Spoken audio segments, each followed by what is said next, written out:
وسلم علی رسولہ الکریم اما بعد فاعوذ باللہ من الشیطان الرجیم بسم اللہ الرحمن الرحیم قل تعالوا اتل ما حرم ربکم علیکم الا تشرکوا به شیئا وبالوالدین احسانا ولا تقتلوا اولادکم من املاق نحن نرزقكم وإياهم ولا تقربوا الفواحش ما ظهر منها وما بطن ولا تقتلوا النفس التي حرم الله إلا بالحق ذلكم وصاكم به لعلكم تعقلون۔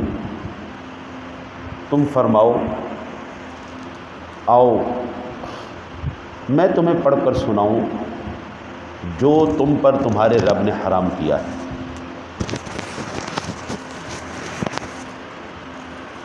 یہ کہ اس کا کوئی شریک نہ کرو، ماں باپ کے ساتھ بھلائی کرو اور اپنی اولاد قتل نہ کرو مفلسی کے باعث۔ ہم تمہیں اور انہیں سب کو رزق دیں گے، اور بے حیائیوں سے پرہیز کرو، ان کے پاس نہ جاؤ، ان میں کھلی ہیں اور جو چھپی ہیں، اور جس جان کی اللہ تعالیٰ نے حرمت رکھی ہے اسے ناحق نہ مارو۔ یہ تمہیں حکم فرمایا ہے کہ تمہیں عقل ہو۔ یعنی آپ سرکار دو عالم صلی اللہ علیہ وسلم نے ان سے فرمایا آؤ میں تمہیں پڑھ کر سناؤں وہ چیزیں جن کو تمہارے رب نے تم پر حرام فرمایا ہے۔ اب اس میں آپ دیکھیے گا کہ 11ویں شریف کا ذکر آتا ہے، 12ویں شریف کا ذکر آتا ہے، ختم درود کا ذکر آتا ہے، میلاد کا ذکر آتا ہے۔ یہ قرآن میں جن چیزوں کو اللہ نے حرام قرار دیا، کیا ان کا ذکر آتا ہے؟ اگر تو ان کا ذکر آتا ہے تو پھر تو یہ چیزیں حرام ہیں، اور اگر ان کا ذکر نہیں آتا تو پھر یہ لوگ جھوٹ بولتے ہیں، صراحتاً جھوٹ بولتے ہیں۔ نہ صرف خود بیچارے گمراہ ہوتے ہیں بلکہ سارے زمانے کو گمراہ کر دیتے ہیں۔ حرام ہونے کے لیے نا جی کم از کم قرآن کی آیت ہونی چاہیے، یہ صحیح حدیث ہونی چاہیے، بالکل جس طرح یہ اللہ بیان کر رہا ہے۔ جو چیزیں حرام تھی دو ٹوک بیان کیا ہے، ان میں کوئی لوچ نہیں رکھا کہ جناب یہ چونکہ چنانچہ حالانکہ یعنی کہ اس طرح نہیں، سیدھی بات۔ پہلے نمبر پر کیا چیز اللہ نے حرام کی؟ فرمایا اللہ تعالیٰ کے ساتھ کسی کو شریک مت ٹھہراؤ۔ پس شریک ٹھہرانا حرام ہوا، شرک یہ حرام چیز ہے، دو ٹوک بات ہو گئی پہلے نمبر پر۔ دوسرے نمبر پر ماں باپ کے ساتھ احسان کرو، بس ان سے بری طرح پیش آنا یہ حرام ہو گیا۔ جو بچہ اپنے ماں باپ کے ساتھ برے طریقے سے پیش آتا ہے، ان کی بات نہیں مانتا، خدمت نہیں کرتا، تو سخت حرام بات ہے۔ یہ قرآن نے بیان کر دیا کہ اللہ نے یہ حرام قرار دے دیا۔ بھئی اپنا پھن ہر جگہ پہ اٹھا لو، لیکن ایک ہستی ایسی ہے جہاں پر اس کو نیچا رکھنا پڑے گا، ماں باپ نا نا نا نا۔ ہاں اس وقت ان کی نافرمانی کی جائے گی جس وقت شریعت کے خلاف بات کریں گے۔ نماز نہیں پڑھنی تو اب ماں باپ کی نہیں مانی جائے گی، قرآن نہیں پڑھنا تو اب نہیں مانی جائے گی، تیرے تے حج فرض ہو گیا ان تو حج نہیں کرن جانا، نہیں نہیں نہیں اب نہیں مانی جائے گی۔ ہر وہ بات جو شریعت سے ٹکرا جائے وہ ماں باپ کی نہیں مانی، اس میں گناہ ہے، ان کی بھلائی۔ اچھا جی، تیسرا اپنی اولاد کو افلاس کے سبب، جیسا کہ زمانہ جاہلیت کے اندر یہ عادت تھی، قتل مت کیا کرو، کیونکہ ہم تم کو اور ان کو دونوں کو رزق جو تمہارے مقدر میں ان کے مقدر میں لکھ دیا گیا ہے ضرور دیں گے۔ تمہارے رزق کے مقدر ہیں، شریک نہیں، پھر کیوں قتل کرتے ہو؟ پس قتل کرنا حرام ہوا۔ آج نہ جی اس کی ایک صورتحال ہے فیملی پلاننگ کیوں نہیں کرتے؟ یہ کیوں کرتے ہیں فیملی پلاننگ؟ یہ اس لیے کرتے ہیں کہ یار زیادہ بچے ہوں گے تو پھر ان کی پڑھائی کا مسئلہ، ان کے کھانے پینے کا مسئلہ، ان کے رہنے کا مسئلہ، یہ ہم سارے اخراجات کہاں سے پورے کریں گے؟ ہمارے ماں باپ نے تو 14 بچے پیدا کیے، سارے ہی پل گئے، سارے ہی پڑھ گئے، سارے ہی کام کرنے لگ گئے، کوئی بھی جو ہے جاہل نہیں نکلا۔ 14 بچوں میں سے کچھ فوت ہو گئے، کچھ زندہ ہیں، سارے ہی قابل تھا، کوئی جاہل تو نہیں۔ اللہ کہتا ہے میں رزق دینے والا ہوں، آپ کیوں پریشان ہوتے ہیں؟ سنبھالا نہیں جائے گا، اخراجات ان کے بہت زیادہ ہیں۔ یہ جھوٹ ہے، یہ فریب ہے، یہ شیطانی فریب ہے۔ شیطان دلوں کے اندر یہ بات ڈالتا ہے، زیادہ بچے پیدا کرو گے تو تمہارے کو ان کی روٹی کہاں سے پوری کرو گے؟ اللہ کہتا ہے روٹی دینے والا تو میں ہوں، تم کیوں پریشان ہو رہے ہو؟ چوتھا، بے حیائی یعنی بدکاری کے جتنے طریقے ہیں ان کے پاس مت جاؤ۔ پس زنا کرنا حرام ہوا، اور خواہ وہ اعلانیہ ہوں خواہ پوشیدہ ہوں، وہ طریقے یہی ہیں۔ ٹھیک ہو گیا جی؟ آنکھوں کا زنا، کان کا زنا، زبان کا زنا، ناک کا زنا، یہ تمام ہاتھ کا، پیروں کا، ہر زنا سے بچنا ہے، یہ سارے حرام ہیں۔ اچھا جی، اس کے بعد پانچواں طریقہ یہ ہے کہ جس کا خون اللہ تعالیٰ نے حرام کر دیا اس کو قتل مت کرو، ہاں مگر حق شرعی پر۔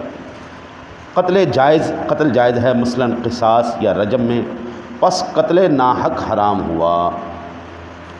سب کا تم کو اللہ تعالیٰ نے تاکیدی حکم دیا ہے تاکہ تم ان کو سمجھو اور سمجھ کر عمل کرو۔ ٹھیک ہے جی؟ مسلمان کی میں نے جمعہ والے دن بتایا تھا نا جی، حضور نبی اکرم صلی اللہ علیہ وسلم کعبہ شریف کے سامنے کھڑے ہو گئے، فرمایا کعبہ بڑی خوبصورت ہے خوشبو تیری، بڑی حرمت ہے تیری، بڑی عزت اور شان ہے تیری، لیکن اللہ تعالیٰ نے ایک ایمان والے کی حرمت تجھ سے زیادہ رکھی ہے۔ تو ایمان والے کو قتل کرنا، اور بالخصوص بغیر کسی وجہ کے قتل کرنا، قصاص میں نہیں، رجم میں نہیں، بغیر کسی وجہ کے قتل کرنا سخت حرام ہے۔ چھٹا، یتیم کے مال کے پاس نہ جاؤ، یعنی اس میں تصرف مت کرو، مگر ایسے طریقے سے تصرف کی اجازت ہے جو کہ شرعاً مستحسن ہے، مثلاً اس کام میں لگانا کہ اس کی حفاظت کرنا، اور بعض اولیاء اور اوصیاء کو اس میں یتیم کے لیے تجارت کرنے کی بھی اجازت ہے، یہاں تک کہ وہ اپنے سن بلوغ کو پہنچ جائے، اس وقت تک تصرفات مذکورہ کو بھی اجازت ہے۔ ٹھیک ہے نا جی؟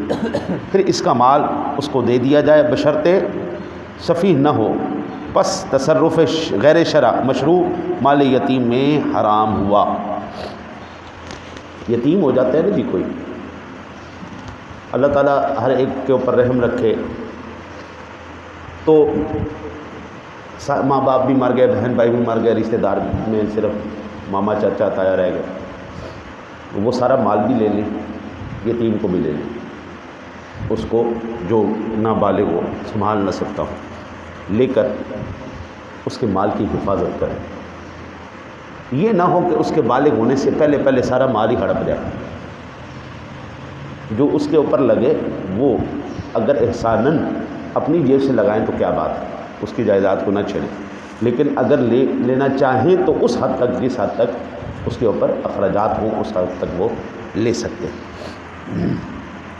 باقی اس کے ہماری کتب فقہ میں تفصیل سے احکام موجود ہے، آپ پڑھنا چاہیں۔ ساتویں یہ کہ ناپ تول پوری کرو انصاف کے ساتھ، کسی کا حق اپنے پاس نہ رہے اور نہ آوے، پس اس میں دغا کرنا حرام ہوا، اور یہ احکام کچھ دشوار نہیں، کیونکہ ہم تو کسی شخص کو اس کے امکان سے زیادہ احکام کی تکلیف بھی نہیں دیتے، پھر ان احکام میں کوتاہی کیوں کی جاوے؟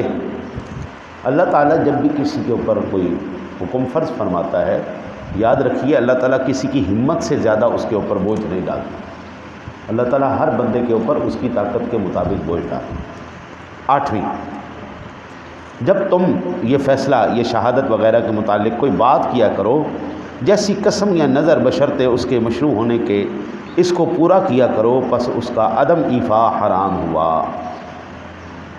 ٹھیک ہو گیا جی؟ قسم اٹھا کے توڑ دینا، وعدہ کر کے توڑ دینا، یہ بھی حرام ہے۔ ان سب کا اللہ تعالیٰ نے تم کو تاکیدی حکم دیا ہے تاکہ تم یاد رکھو اور عمل کرو۔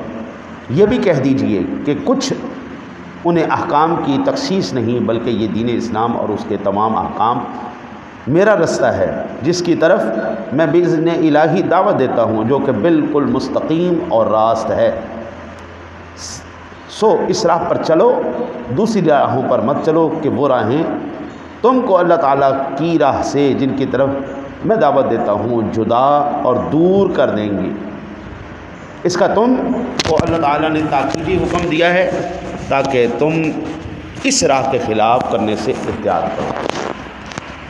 اب یہ 8 احکام اللہ تعالیٰ نے چیزیں حرام بیان کی۔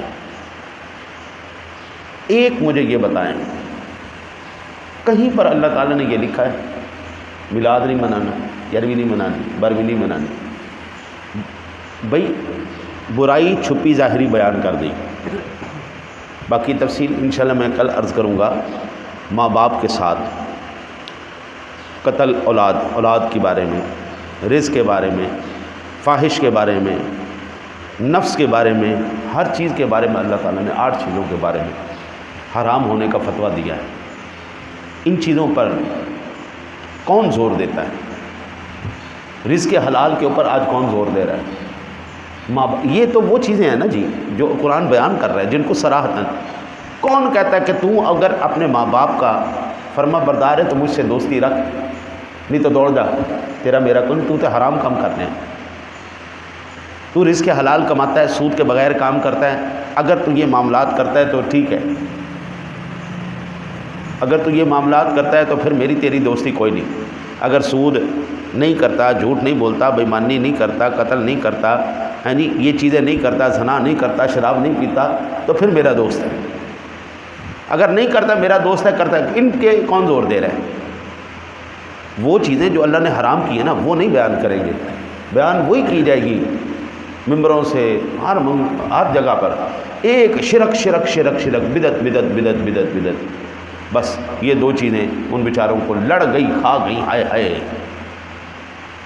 سوال یہ ہوتا ہے جو چیزیں اللہ نے حرام کی ہیں آپ ان کے اوپر زور کیوں نہیں دیتے؟ جو حرام نہیں کیے ہیں پھر اللہ تعالیٰ مت ایسی مار دیتا ہے، پھر وہ یہ کہنے پر مجبور ہوتے ہیں کہ 11ویں شریف کا کھانا کھانا تو حرام ہے، البتہ مندر میں جانا جائز ہے۔ 11ویں میلاد مولود کا کھانا کھانا تو حرام ہے، البتہ پرشاد کھانا جائز ہے۔ پھر اللہ ایسے مت مارتا ہے، حلال چھوڑ کے حرام کی طرف لے جاتا ہے۔ دعا کریں اللہ تعالیٰ آپ کو مجھے اپنے حبیب کے صدقہ قرآن سمجھ کر اس پر عمل کی توفیق نصیب فرمائے۔